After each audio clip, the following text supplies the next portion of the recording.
방송에서 제공하는 정보는 투자 판단의 참고 자료일 뿐이며 해당 부동산의 가치 또는 매물 가격의 상승 하락을 보장하지 않습니다. 이 시각 부동산 헤드라인입니다. 우리나라 가계부채가 1,390조 원에 육박하면서 또다시 사상 최고치를 기록했습니다. 정부는 다주택자의 돈줄을 더 강하게 조이는 가계부채 관리 대책을 다음 달 발표할 예정입니다. 대선 직후 계속됐던 서울 아파트 매수세가 최근 꺾인 것으로 나타났습니다. 일부 다주택 보유자는 급매물을 내놓고 있는 반면 매수자는 향후 가격 하락을 기대하며 관망세로 돌아선 것으로 나타났습니다. 지난 7월 전국 오피스텔 거래량이 올 들어 최고치를 기록한 것으로 나타났습니다. 그러나 정부가 최근 투기 과열지구와 조정 대상 지역 오피스텔에도 전매 제한 기간을 설정한 데다 거주자 우선 분양을 적용키로 하면서 오피스텔 호황이 계속될 가능성은 크지 않은 것으로 분석됩니다. 한국은행 금리 정책이 주식과 부동산 가격에 거의 영향을 주지 못한 것으로 나타났습니다.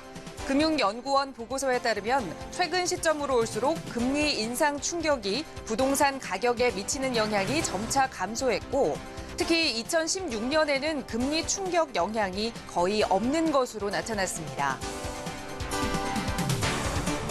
지난 정부가 분양 원가 공개를 축소하면서 서울, 경기도 공공아파트 분양가가 크게 올랐다는 지적이 나왔습니다. 서울, 경기도에서 한국토지주택공사 등이 분양한 16개 지구 공공아파트 분양 원가를 비교한 결과 원가 공개 축소 이후 서울과 경기 모두 분양가가 큰 폭으로 상승한 것으로 나타났습니다. 2019년에는 혼자 사는 나홀로 가구인 1인 가구가 가장 흔한 가족 형태가 될 것이라는 전망이 나왔습니다. 가족 해체 시대가 훨씬 앞당겨지는 만큼 복지나 소비 지형이 바뀌면서 정책적 대응 마련에도 속도를 내야 할 것으로 보입니다.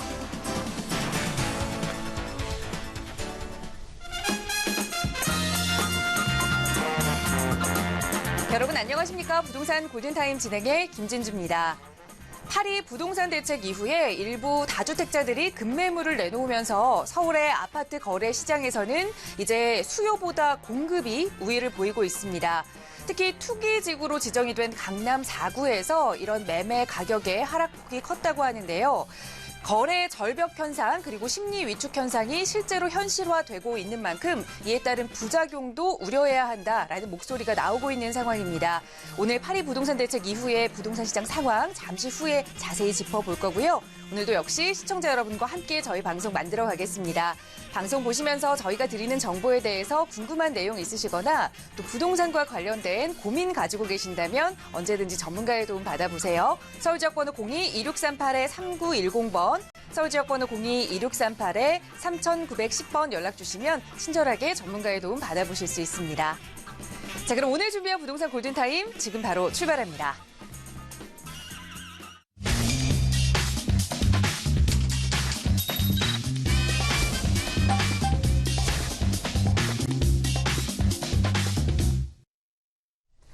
네, 생방송으로 보내드리고 있는 목요일 부동산 골든타임 함께하고 계십니다. 매주 목요일 이 시간 기다리시는 분들 많이 계시죠? 여러분의 부동산 고민 해결해드리고요. 그 전에 앞서서 부동산 시장 동향도 여러분과 함께 꼼꼼하게 체크해봅니다. 오늘 여러분의 고민 해결사로 활동해주실 부동산 전문가 먼저 소개해드리겠습니다.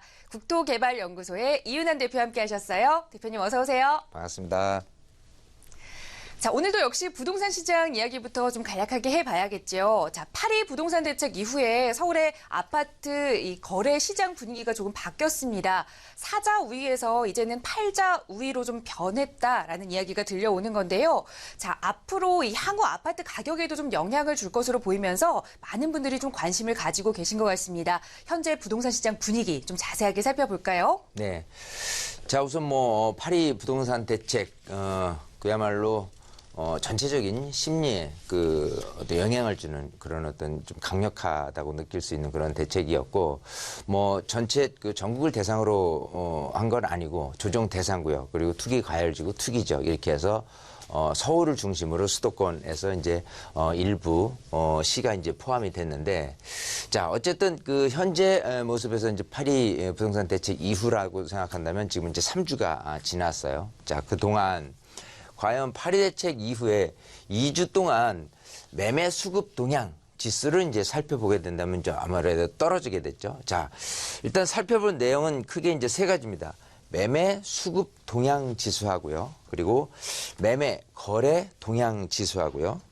자, 그리고 매수 우위 지수. 자, 요 세 가지를 토대로 해서 진행을 할 텐데, 자, 일단 서울의 아파트입니다. 이 서울의 아파트가 이제 사자 분위기에서 이제 파는 분위기죠. 자, 이걸 매매 수급 동향 지수를 살펴보면 일단은 100 이하가 된다면 수요보다는 이제 공급이 많아지는 형태이기 때문에 아무래도 이제 팔자가 이제 우세한 상황으로 변하게 됐고요. 자, 3개월 만에 다시 100 이하로 강남 4구 하락폭이 이제 뭐 가장 큰 거는 여지없이 일단 재건축 시장까지도 다 포함된 부분에서 이제 강남이 가장 큰 폭으로 하락이 됐는데, 일단 그 8월 2일 부동산 대책 이전의 모습에서 매매 수급 동향 지수는 114.2, 서울 전체가요. 강남 4구는 125.2에서 8월 14일 98.8로 이제 100 이하로 떨어졌고요. 강남 4구도 이제 100 정도로 이렇게 떨어졌습니다. 자, 그리고 매매 거래 동향 지수, 이건 매매 시장에 대한 그 분위기를 살펴보는 건데요. 일단 0에 가까울수록은 거래가 좀 한산한 편이고, 좀 200까지 가게 되면 거래가 굉장히 좀 활발했었는데, 어쨌든 8월 1일 부동산 대책 이전의 모습은 52.9 정도를 서울에서 이제 기록을 했었다면 8월 14일은 34.7로 큰 폭으로 이제 떨어졌죠. 그래서 시장 분위기가 굉장히 안 좋아진 걸 의미하는 거고, 세종도 마찬가지 103.6에서 거래가 좀 활발했던 편에서 78.2로 대폭 크게 그 분위기가 줄었다는 걸 확인해 볼 수가 있고요. 자, 일단 전체적인 그 시장을 놓고 봤을 때 매수 우위 지수, 앞에 얘기한 거랑 조금 비슷한 내용일 수 있는데, 어쨌든 이렇게 서울이 148, 파리 부동산 대책 이전에, 그리고 파리 대책 이후에는 95.7로 이렇게 큰 폭으로 이렇게 떨어졌고요. 매수 우위 지수 자체가.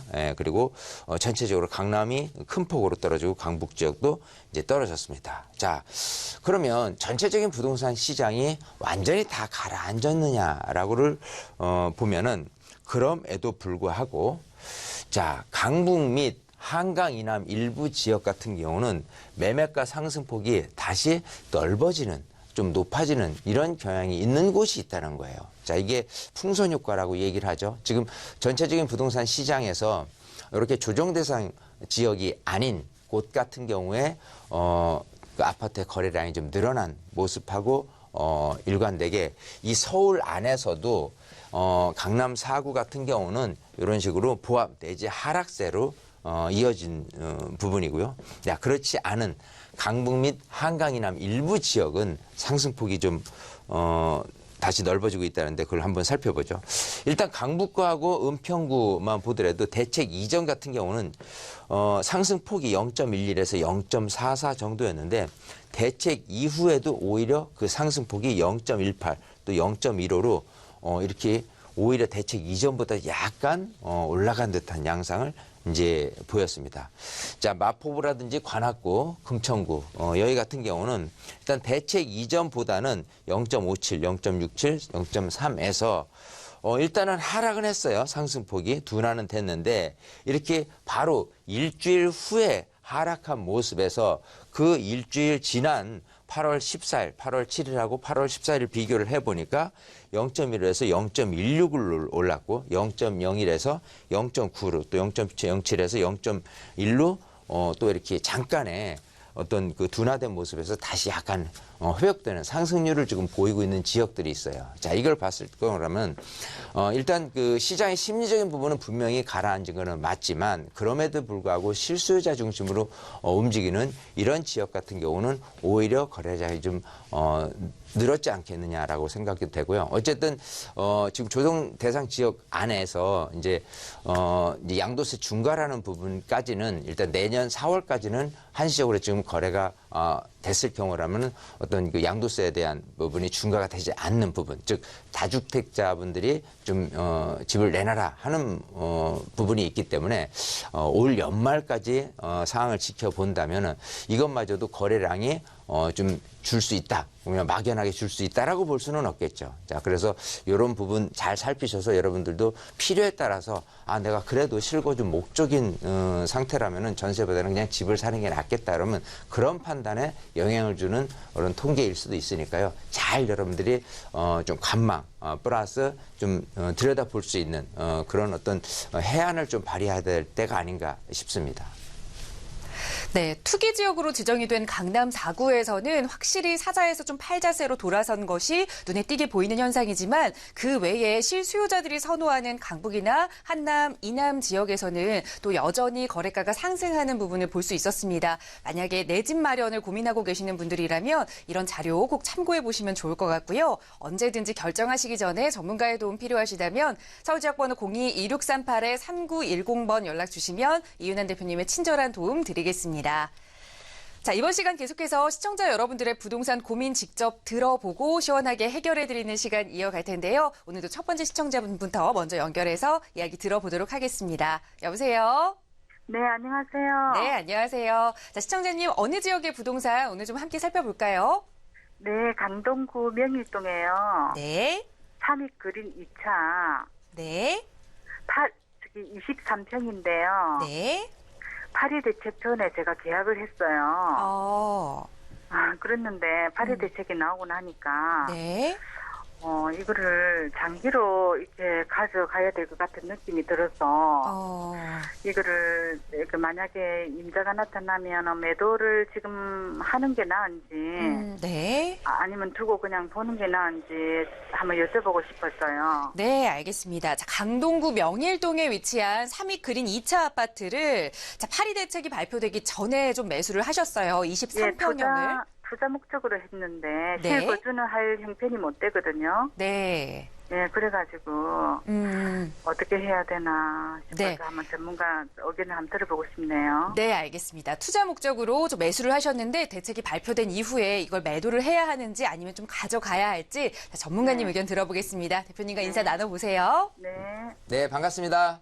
네, 안녕하세요. 안녕하세요. 네, 자, 지금 파리 대책 이전에 네, 지금 투자 목적으로 네. 강동구 명일동의 3위거리 2차 아파트를 덜커덕 구입을 해놓으셨는데 이 파리 대책 되고 나니까 네, 굉장히 조금 좀 앞으로 이제 이게 잘 팔 수 있을까, 거래가 잘 될까, 그죠? 네. 가격이 오를까 이게 이제 걱정이 앞서니까 전화를 주셨어요. 네, 오래 못 길까 봐요. 예, 자 일단은 투자라고 했을 때 네, 투자의 포인트는 그겁니다. 투자를 잘했다라고 한다면 내가 가진 물건을 네, 어쨌든 싼 금액에 사서 비싼 금액에 팔면 돼요.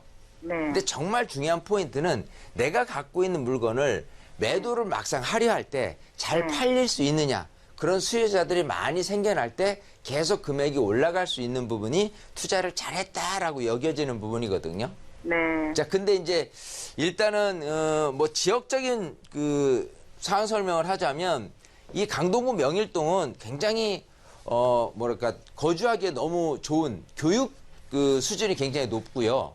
네, 그리고 뭐 교통적인 부분도 주거 환경적인 부분에서 굉장히 자연 친화적이고 일단 공기 좋고 이런 부분에 대해서는 일단 장점이 많은 동네예요. 네, 자, 근데 일단 3위 끓인 1차는 지금 이제 그 개발이 진행이 돼서 그거는 네. 괜찮은데 3위 끓인 2차 같은 경우가 일단 뭐 84년 입주한 2,400세대란 말이에요. 네, 자, 근데 이제 저층이 아니라 15층짜리예요. 네, 만약에 저층이었다면 고덕 뭐 1, 2, 3, 4단지처럼 좀 사업 진행이 조금 속도를 내서 진행했을 텐데 네. 아직도 사업이 좀 지지부진하다는 얘기는 과연 사업성이 있느냐라는 부분에 대해서 조합원들끼리 옥신각신 좀 말이 많은 상태가 돼요. 네. 자, 일단 현재 모습으로 따진다면은 어떻게 진행이 되냐면 현재 사항을 알고 계시죠? 네. 지금 신탁 방식으로 진행을 하기로 네네. 주민들이 이렇게 많이 이제 그쪽 방향성으로 지금 동의가 돼 있는 상태인데 네. 현재 모습으로 본다면 신탁 방식에서는 지금 거래가 자유로워요. 네. 자, 왜냐하면 신탁 방식을 한 경우라면은 까다로운 조합 설립을 하지 않고 신탁 네. 방식으로 진행을 해서 사업을 원활하게 빠른 속도로 진행할 수 있도록 하게 되는 건데 그래서 이제 조합원들이 좀 이제 신탁 방식을 선택을 하는데 네. 이 도정법이 내년 2월 9일부터 개정된 법안에 의해서 다시 진행을 한다면 네. 신탁 방식마저도 조합 설립 단계로 진행을 하게 될 거예요. 네. 그러면 지금 이렇게 토기 가열 지구에서 지금 그 조합원 지위 양도 금지라는 부분이 네. 일단은 내년 2월 9일부터는 사실 거래를 할 수 없는 단계가 되는 거고 네. 자 그러면 좀 그래도 조합 설립 초기 단계이기 때문에 사업 시행과 관리 처분 또 나중에 입주 단계까지 가야 되는데 이게 너무 시간이 오래 걸린 상태에서 내가 팔고 싶어도 못 판다면 과연 투자에 대한 효과를 볼 수가 있을까 이게 좀 걱정이에요. 네, 맞아요. 예, 제가 지금 드리고 싶은 요지는 사실은 이렇게 내년 2월 9일 되기 이전에 조금 이 파신 것 자체도 어떻게 보면은 이렇게 생각을 하셔야 돼요. 여기에 사업성이 굉장히 높냐라고 따졌을 때 그렇지만은 않거든요. 네. 현재 금액 대비해서 나중에 사업성이 별로 이렇게 높지 않다는 얘기는 대지 지분이 크지 않기 때문에 지금 작은 거라고 그랬잖아요. 23평이라고 네. 그러셨나요? 네. 그걸 얼마에 사셨죠? 하여튼 최고점에 산 것 같아요. 최고점에 한 5억 넘게 사신 것 같아요. 그러면 네네. 예, 자 그러면 그 단계에서 추가 뭐 20평대를 가는데 추가 분담 금액을 뭐 2억 3억 내라 한다면은 반발이 굉장히 심해질 거란 말이에요. 네. 아무리 신탁 방식으로 간다고 손 치더라도 그러면 그런 어떤 사업성 측면 때문에라도 사업 기간은 더 장기화될 수밖에 없어요. 예, 이게 83년 입주를 했는데 아직도 70년대 그리고 60년대 하반기에 입주한 주택마저도 아직도 재건축이 안 되고 있는 단지들도 있어요. 그래서 안전진단 상황상 빨리 서둘러서 이거를 해야 될 상황은 아닙니다.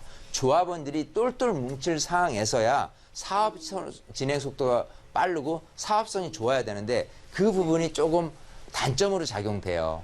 네. 그래서 조금 좀 후회스럽기도 하고 하지만은 부동산은 내가 약간 실수를 한 것도 좋은 교훈이 되거든요. 그래서 여기를 제가 뭐 너무 잘못했다기보다는 시점상 안 맞고 또 나중에 매도를 하는 데 있어서 너무 장기적으로 갈 거기 때문에 투자액이 너무 많이 들어가는 단점이 생기는 거예요. 네, 맞아요. 결국은 내가 매매 금액이고 전세를 끼고 간 갭, 즉 뭐 그게 한 금액이 뭐 2억 넘게 2억 3억 정도 된다라고 한다면 차라리 2억 3억을 갖고 다른 거를 잘 활용을 해서 이거보다 더 나은 투자를 하는 게 바람직하지 않느냐 생각을 하는 거거든요. 네. 이해되시겠죠? 네네. 아마 우리 시청자님도 목소리에 좀 약간 가라앉으셨는데 아마 그런 생각을 갖고 물어보셨을 거라고 저는 생각을 해요. 네. 그죠? 맞아요. 그래서 네. 조금 확실하게 다른 분은 그냥 뭐 가져가도 뭐 원조합원이거나 이런 분들은 가져가도 된다고 하지만 나는 이제 막 투자 용도로 했는데 나중에 지금 내년 2월 9일부터 묶인다 그러면은 사실은 너무 장기적으로 가니까 그렇게 끌려다닐 필요는 없을 거라 뭐 필요 없다고 저는 생각을 하거든요. 네, 그러니까- 정말 많이 참고가 되었습니다. 예, 용기 내세요. 정확한 판단을 좀 하시는 게 아니 제일 괜찮아요. 좋을 것 그래도 막 네.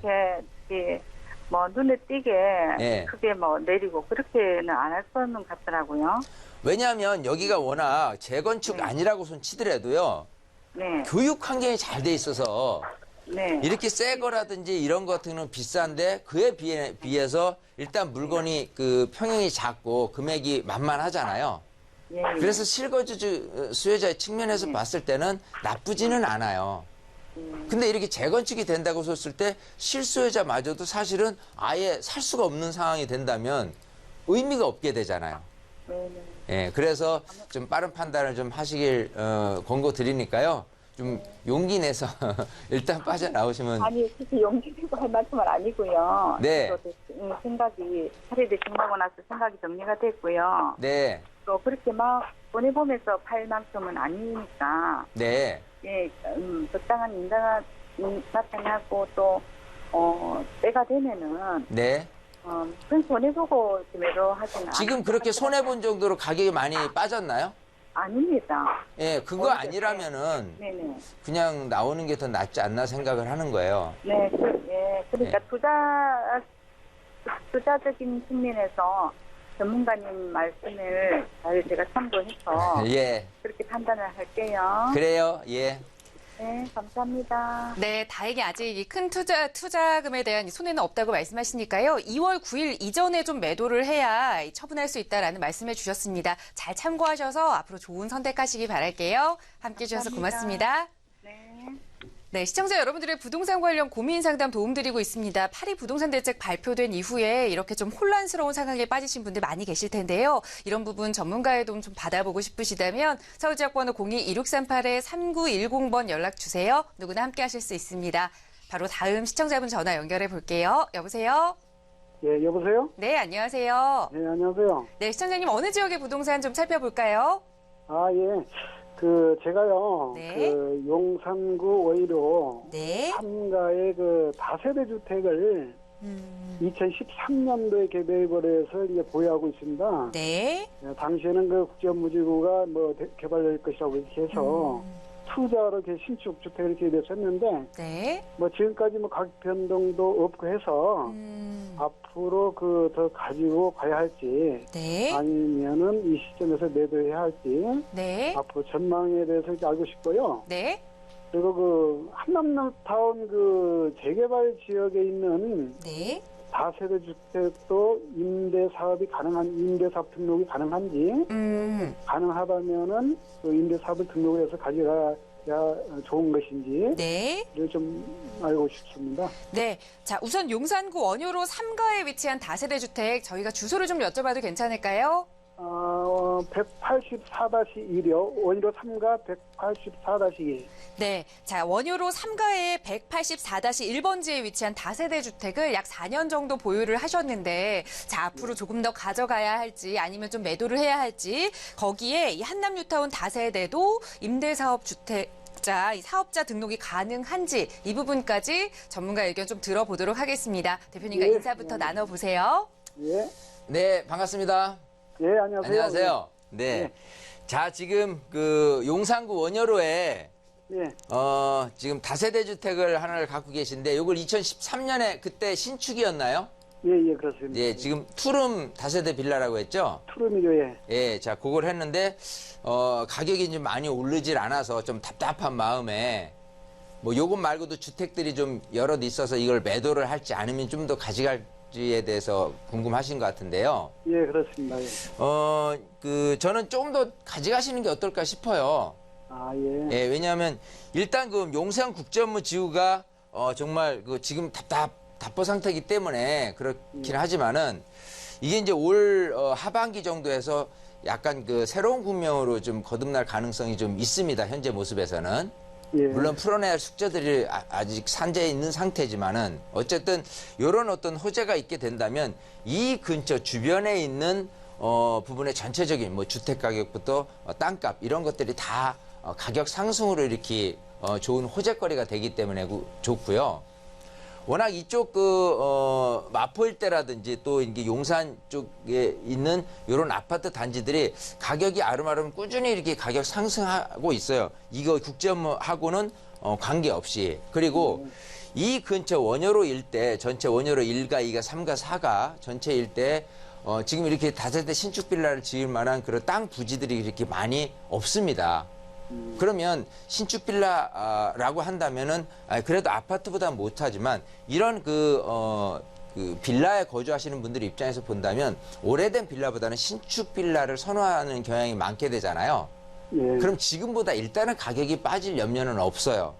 또 이제 우리가 생각하는 빌라 자체가 계속해서 여기도 지었고 저기도 짓고 해가지고 새로 막 짓는 형태라고 한다면 아이고 사고 나면은 집값도 떨어지고 팔리지도 않고 이런 생각을 하는 게 우리의 그 다세대 형태인데 일단 지역적인 부분에 대해서 이렇게 공급량이 계속 나오지 않을 곳이라고 한다면은 일단은 좀 보유를 해도 괜찮지 않을까 생각을 하고 아까 말씀드린 대로 이렇게 용산국제지구의 어떤 재개라는 부분이 조금 이렇게 기회로 작용된다면은 약간의 가격 상승 여지도 있으니까요. 조금 더 기다려서 쓰면 좋겠고요.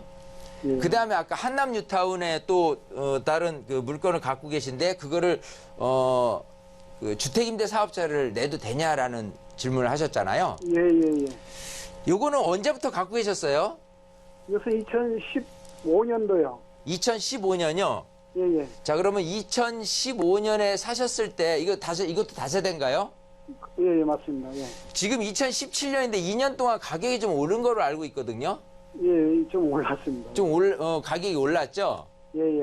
자, 근데 이제 주택임대 사업자를 내려고 하는 거는 지금 이제 그 정부에서 워낙 그 다주택자에 대한 양도세 중과라는 부분이 좀 걱정도 되고 하니까 예. 요거를 주택임대 사업자 내에서 혹시라도 뭐 10년 가져가는 중공급임대 사업자를 내게 되면 100% 세금 감면을 받을 수 있다고 하니까 이제 그런 그 어떤 세금 혜택을 좀 받으시려고 하는 것 같거든요. 예. 자, 근데 주택임대 사업자를 내게 되면은 지금 이제 주택임대 사업자를 내잖아요. 예. 근데 이제 2015년 취득할 당시에 금액하고 지금 주택임대 사업자를 낼 당시에 요 사이에 간극된 양도소득세가 발생이 되죠. 예, 원래는 이제 뭐 나중에 팔 때 내는 세금이지만 그래서 일단 요 시세가 올라간 상태에서 양도소득세를 나중에 부담을 해야 돼요.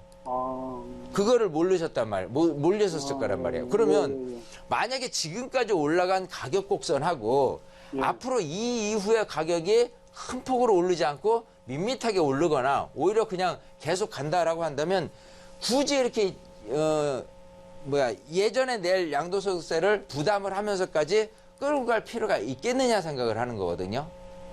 또 이 한남 뉴타운 자체가 지금 이제 그 막 사업체 인가도 좀 기다리고 있고 좀 사업 진행이 조금 좀 빨리 되면은 좋겠지만 아직도 좀 답답한 모습이잖아요. 예. 그런 상태에서 사실은 시기적으로 정말 괜찮을 때 매도를 하는 것도 좋은 방법일 수가 있어요. 무조건 끌고 간다고 해서 능사는 아니고 왜냐하면 제가 이렇게 판단을 해보면 일단 현재 금액이 지금 많이 올랐잖아요.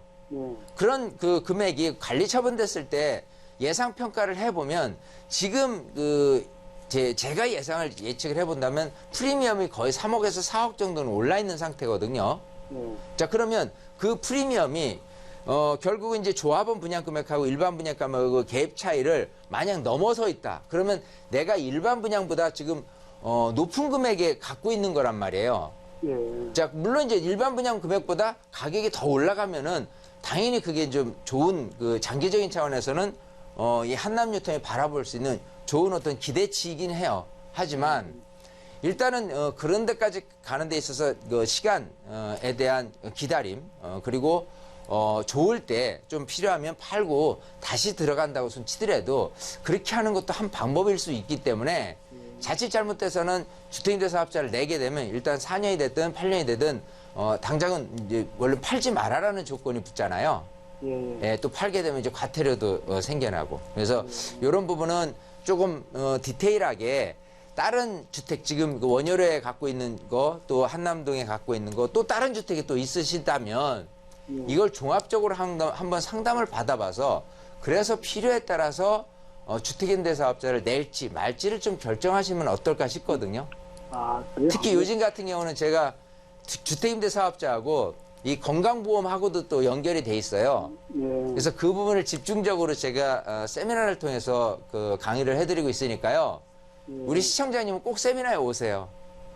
오셔서 제가 조금 뭐 그 당시에 자세하게 설명을 못 드린다고 하더라도 꼭 1:1 상담 신청을 하시면 제가 상담을 통해서 이렇게 어떻게 하는 방향이 좋을지에 대해서 좀 꼭 조언을 해드리도록 할게요. 예. 제가 그 다주택자인데요. 4주택자세요? 다주택, 3주택에서 다주택. 살고 있는 주택 포함해 3주택인데요. 예. 그저 아까 말씀드린 원인으로 네. 그것을 임대사업자 등록을 하려고 해도 네. 어차피 한남뉴타운인 것을 등록을 못하기 때문에 네. 큰 혜택을 못 보겠더라고요.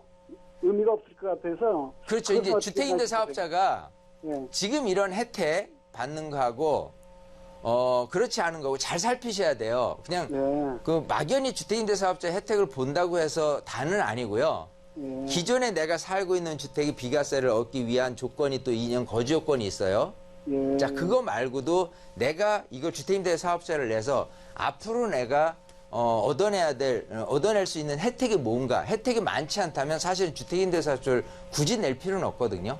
이제 그거를 진단을 받고 좀 실행에 옮기시는 데 있어서 제가 볼 때 우리 시청자님은 꼭 상담을 좀 받아보시고 좀 행동을 옮기시는 게 어떨까 싶습니다. 아, 예, 알겠습니다. 예, 꼭 네, 오세요, 네. 세미나 때. 네, 잘 들었습니다. 감사합니다. 네. 네, 시청자님 임대사업자 내기 전에 꼭 챙겨봐야 할 주의사항들 있으니까요. 이런 부분 다시 한번 꼼꼼하게 체크해보시고 언제든지 조금 더 어려우신 점 있으시다면 저희 전화나 또 세미나 참여해보시면 좋은 정보 얻어가실 수 있을 것 같습니다. 오늘 함께해 주셔서 고맙습니다. 네, 감사합니다.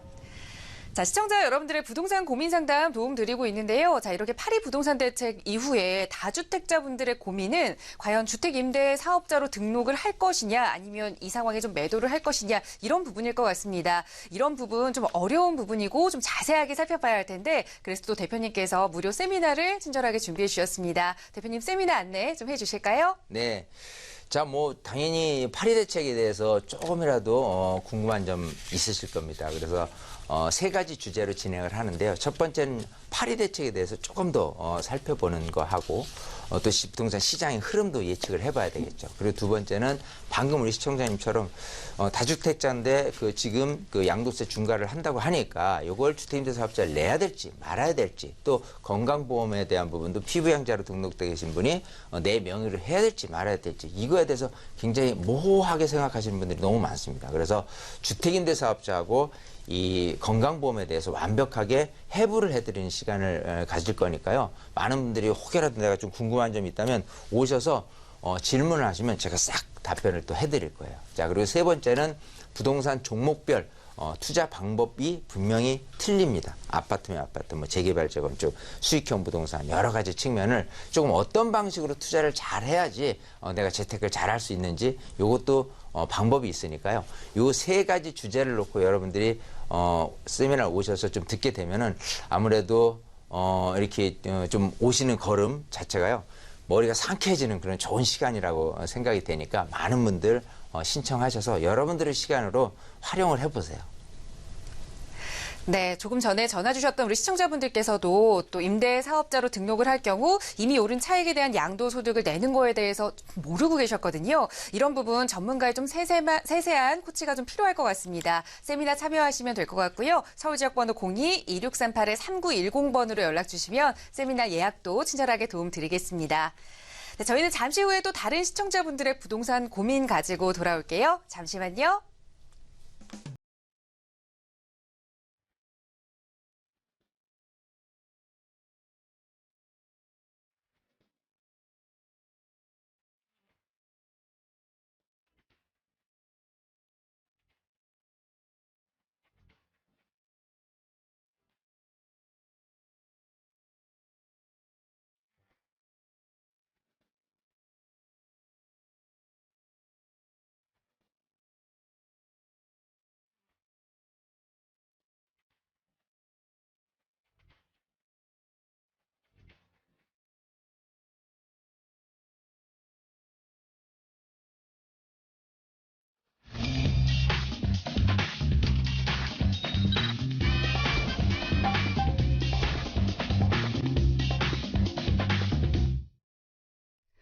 네, 매주 목요일 여러분의 부동산 관련 고민들 속 시원하게 해결해 드리고 있습니다. 오늘 이 시간 계속해서 이윤환 대표님과 함께하고 계시고요. 자, 앞으로 10년도 채 안 돼서 모든 시도에서 1인 가구가 가장 주된 가구 형태가 될 것이다 라는 좀 충격적인 전망이 나왔습니다. 그동안 좀 가족의 표본이라고 하면 많은 분들이 내 가족 이렇게 떠올리셨을 텐데요. 이제는 이 내 가족을 좀 찾아보기 힘들게 되겠다라는 이야기입니다. 그에 따른 주택시장의 변화도 좀 예측을 해봐야 할 텐데요. 대표님과 오늘 이 부분 좀 자세하게 이야기해 볼까요? 네. 자, 2026년에는 모든 시도에서 1인 가구가 대세가 될 것이다라고 하는 예측된 이제 통계청 자료를 통해서 한번 살펴보겠습니다. 자, 시도별 1인 가구 구성비라는 부분이 현재 모습에 자, 2015년에 대한 통계거든요. 자, 잘 보이실지 모르지만 이 회색으로 된 그래프인데 일단은 1인 가구의 구성이 지금 이제 강원이 가장 많고요. 서울 같은 경우는 29.5%고요. 제일 낮은 데는 경기 인천이 23%대입니다. 이렇게 1인 가구 구성이 현재는 이렇게 대략 한 뭐 23%에서 31%로 이제 구성이 돼 있죠. 자, 근데 이제 2026년에는 1인 가구의 비중이 가장 높게 나타나고 그 중에서 강원도 같은 경우는요, 무려 40.9% 이렇게 노랗게 된 게 2026년에 대한 부분인데, 아니죠. 2045년이죠. 자, 노랗게 된 게 이제 2045년까지는 꾸준히 1인 가구에 대한 비중이 크게 증가한다는 거고, 이제 가장 모든 시도에서 1인가 가장 많은 비중을 차지하는 게 2026년이라는 거죠.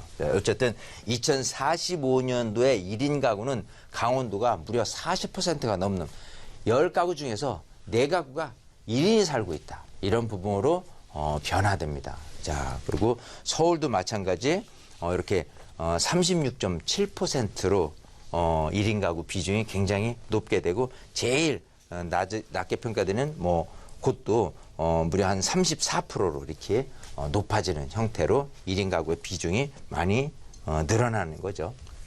자, 시도별 부부하고 자녀, 이게 뭐 통상적인 가족의 그 형태로 이제 가구를 이제 구성해서 살게 되는데 이 구성비 전망만 보더라도 상대적으로 아까 1인 가구 아닌 이제 가족의 형태를 얘기를 하는 겁니다. 자, 이 11개 시도의 가장 주된 가구 유형이 2015년에는 전체적으로 이렇게 33% 이상이 이렇게 좀 진한 보랏빛 향 그 색깔을 띈다면 점점 이렇게 옅게 되고 또 흰색에 가까울수록은 이런 부부와 자녀 가구에 대한 비중이 굉장히 적어지는 형태고요. 2015년 그리고 2030년 그리고 2045년에 걸쳐서 이렇게 부부와 자녀가 함께 사는 가구 수가 점점 주는 형태로 나타나는 거죠.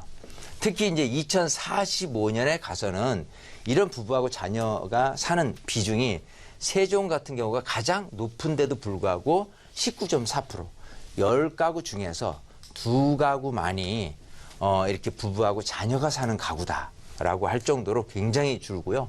그 다음에 전남 같은 경우는 9.3이니까 10가구 중에서 1가구가 가족 형태가 사는 형태로 이렇게 변한다는 겁니다. 굉장히 조금 좀 어떻게 보면은 우리가 생각하는 어떤 그 가족 형태의 생활상 이거에서 점점 그야말로 획과적화되는 부분으로 이렇게 변해가고 있는데 이에 맞춰서 우리가 그 지향해야 될 주택의 형태도 이제는 사실은 대형보다는 소형 그리고 중형, 소형 이런 식으로 좀 어느 정도 1인 구성 즉 부부와 자녀 가구가 이제 떨어져 사는 형태로 진행이 되다 보니까 그런 형태에 맞춘 우리가 트렌드적인 부분을 잘 알고 가실 필요가 있지 않겠느냐. 그것도 지역적인 전망을 통해서 여기 같은 경우는 어느 정도의 그 규모의 그런 주택이 가장 핫하겠느냐. 또 뭐 이런 부분을 여러분들이 잘 좀 따지신다면 그것도 투자의 포인트가 될 수도 있거든요. 그래서 이런 어떤 구성비를 통해서 향후에 전망을 조금 길게 내다봤지만 이것도 앞으로 지나고 된다면 불과 뭐 한 20몇 년 후에 벌어질 일이니까요. 지금부터 꼼꼼히 이런 통계에 대해서도 한번 미리 살펴볼 필요가 있다라고 해서 제가 한번 말씀을 드려봤습니다. 네, 이제는 1, 2인 가구에서 한 걸음 더 나아가서 1인 가구가 전체 40%를 차지하는 지역이 생길 수도 있다라는 전망입니다. 이런 부분 좀 꼼꼼하게 체크해봐야 하는 이유는 그에 맞는 주택 형태가 계속해서 인기를 얻기 때문일 텐데요. 자, 앞으로의 이런 주택 흐름들 전문가의 도움 언제든지 필요하시다면 서울지역번호 02-2638-3910번 연락 주세요. 이인환 대표님과 친절하게 말씀 나눠보실 수 있도록 저희 마련해 드리도록 하겠습니다. 네, 계속해서 이번 시간 시청자 여러분들의 부동산 고민들 구체적으로 들어보고 또 해결해드리는 시간 이어갈게요. 다음 시청자분 전화 연결돼 있습니다. 여보세요? 네, 여보세요. 네, 안녕하십니까? 안녕하세요. 네, 시청자님 오늘 어느 지역의 부동산 좀 고민 가지고 계세요? 네, 그 은평구 수색동에요. 네, 수색 6구역이 있거든요. 거기 그 지난달에 그 매입을 했거든요. 네. 그 좀 사고 나니까 이게 파리 대책이 나와서 좀 이게 좀 전망이 궁금해서요. 네. 자, 은평구 수색동에 위치한 수색 6구역에 이 재개발 단지를 네. 좀 구입을 하셨는데 그 구입 시기가 파리 대책이 발표되기 전 7월이신 것 같아요. 네. 자, 네. 앞으로의 향후 전망이 궁금하실 텐데 자, 전문가의 네. 시각으로 좀 들여다보겠습니다. 대표님과 인사부터 좀 나눠보세요. 예, 네, 반갑습니다. 예, 안녕하십니까? 안녕하세요. 수고하십니다. 네. 자, 지금 은평구 수색동 수색 수색 증상 뉴타운 수색 6구역에 예, 지금 물건을 사셨다고 했는데 네, 자, 수색 6구역 하면 이제 수색역 바로 앞이잖아요. 예, 이게 이제 총 세대수 한 1200세대 정도 되는데 네. 요거를 이제 몇 평짜리를 얼마에 구입을 하셨어요? 그게 조합원 물건을 사신 것 같은데. 그죠? 예, 조합원 건데요. 예. 그 25평인데 2억 2천 줬습니다. 25평이요? 예, 예, 이걸 얼마 주셨다고 했죠? 2억 2천요. 얼마요? 2억 2천? 2억 2천요. 그럼 이제 추가 분담금이 얼마예요? 추가 분담금이 2억 한 7천 정도 됩니다. 그럼 2억 5천하고 2억 7천 합치면은 네. 대략 한 4억 2억 한 5억 2천 정도 되죠? 예, 예. 예, 자, 어쨌든 요거를 5억 2천에 구입을 하셨는데 예. 제가 볼 땐 잘하신 것 같은데.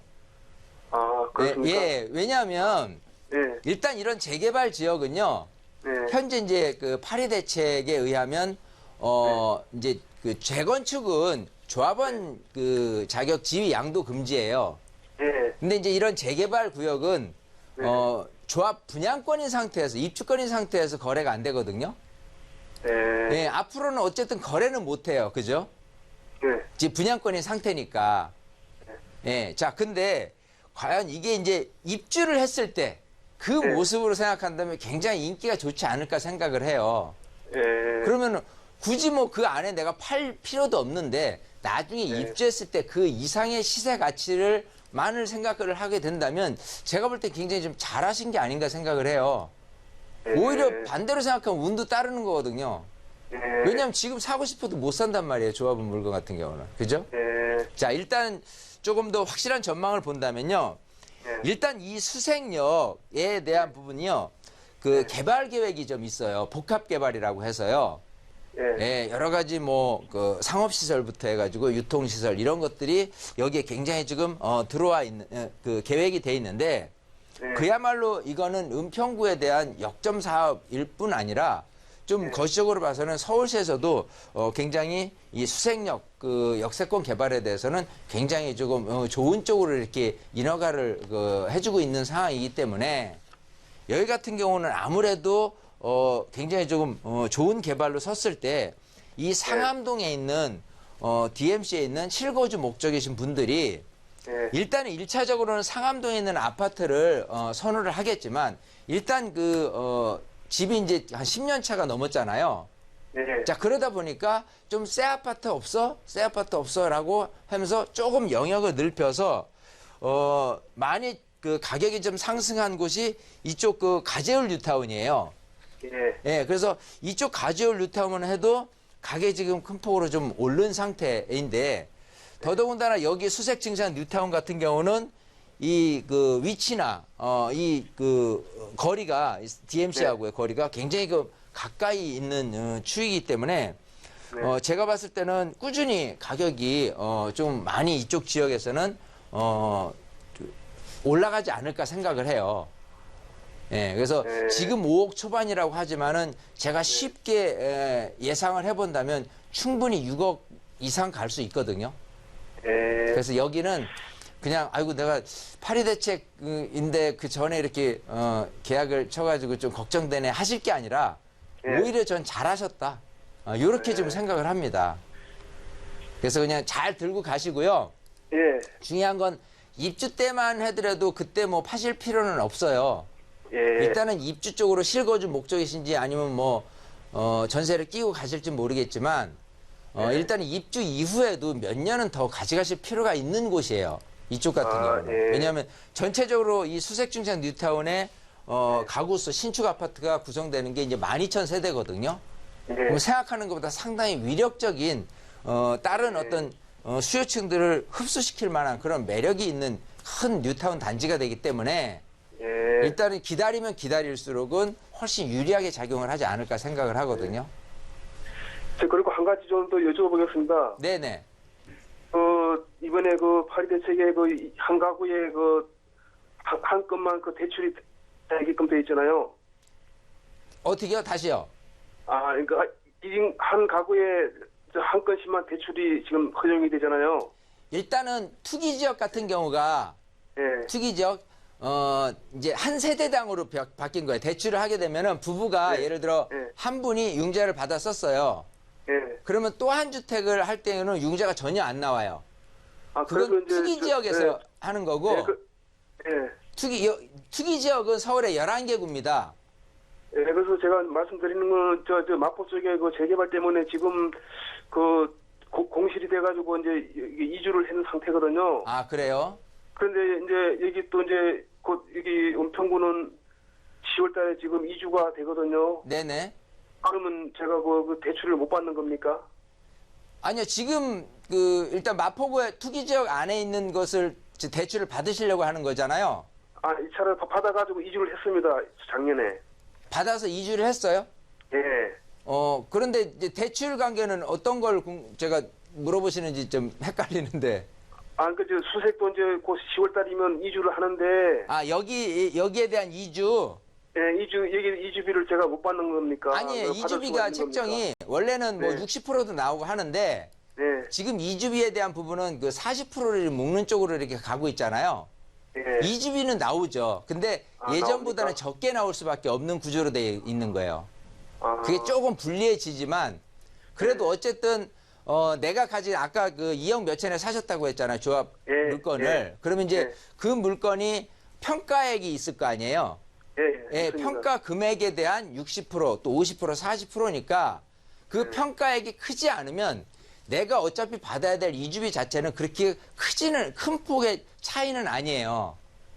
예를 들어 전체 물건 금액의 뭐 5억 중에서 내가 60%를 받아야 되는데 40%밖에 못 받는다 그러면 갭이 1억이나 나는데 내가 이제 평가받은 금액 자체가 그렇지 않고 뭐 1억 몇천이다라고 한다면 거기에 맞춘 금액 60%에서 40%이기 때문에 얼마 크게 내가 뭐 손해 본다 아니면 하여튼 어쨌든 좀 작게 받는 데 있어서 전보다 약간 작게 받는 정도일 뿐이니까요. 너무 크게 걱정하실 필요는 없습니다.